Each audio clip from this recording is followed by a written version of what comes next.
आज social media पर एक नए वायरल गुरु की धूम मची है। लग्जरी गाड़ियों में घूमते, एग्जॉटिक ट्रिप्स से तस्वीरें पोस्ट करते और हमेशा किसी न किसी कंट्रोवर्सी के सेंटर में सबसे बड़ा सवाल, कौन है कृष्ण गुरु प्रेमानंद और इतनी दौलत कहां से आई।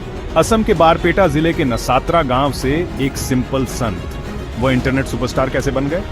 कृष्ण गुरु प्रेमानंद एक ऐसा नाम जो अब अपने फॉलोअर्स से कहीं ज्यादा बड़ा हो गया है। 1974 में उन्होंने कृष्ण गुरु सेवा आश्रम की स्थापना की, एक ऐसी जगह जो एक स्पिरिचुअल हब भी है और डिबेट्स के लिए एक लाइटनिंग रॉड भी माना जाता है कि वह महावैष्णव मनोहर देव के 9वें वंशज हैं, जो महान संत शंकर देव की विरासत को आगे बढ़ा रहे हैं। उनका मैसेज अखंड कीर्तन, वर्ल्ड पीस के लिए, और वही आपको दिखेगा। भक्त कीर्तन पर झूमते हुए पुरानी तस्वीरें और सेवा के सीन। लेकिन यहीं पर कहानी में ट्विस्ट आता है। लोग पूछ रहे हैं, एक बाबा के पास करोड़ों की प्रॉपर्टी कहां से आई? डिफेंडर, थार, मर्सिडीज, क्या ये डोनेशन है, डिवोशन है या कुछ और ही है? हाल ही में उनकी विदेशी यात्राओं को लेकर न्यूज साइकिल में धमाका हुआ। असम की पॉलिटिक्स से लेकर टीवी हेडलाइंस तक हर कोई सोच रहा है, इन टूर को कौन फंड कर रहा है।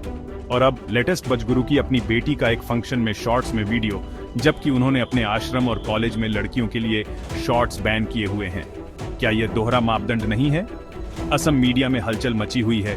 कुछ उन्हें महान संत कहते हैं तो कुछ उनकी लाइफस्टाइल पर सवाल उठाते हैं। क्या कृष्ण गुरु एक सच्चे मॉडर्न डे संत हैं या सिर्फ एक और स्पिरिचुअल सेलिब्रिटी? शायद समय ही जवाब देगा। लेकिन एक बात पक्की है, कृष्ण गुरु प्रेमानंद अब सिर्फ एक गुरु नहीं है, वह एक मिस्ट्री है और सोशल मीडिया से लेकर पार्लियामेंट तक हर कोई इसे सुलझाना चाहता है। सच सामने आएगा एक एक करके। तब तक बने रहें और खुद से पूछें, क्या हर चमकता चोगा सच में रोशनी देता है?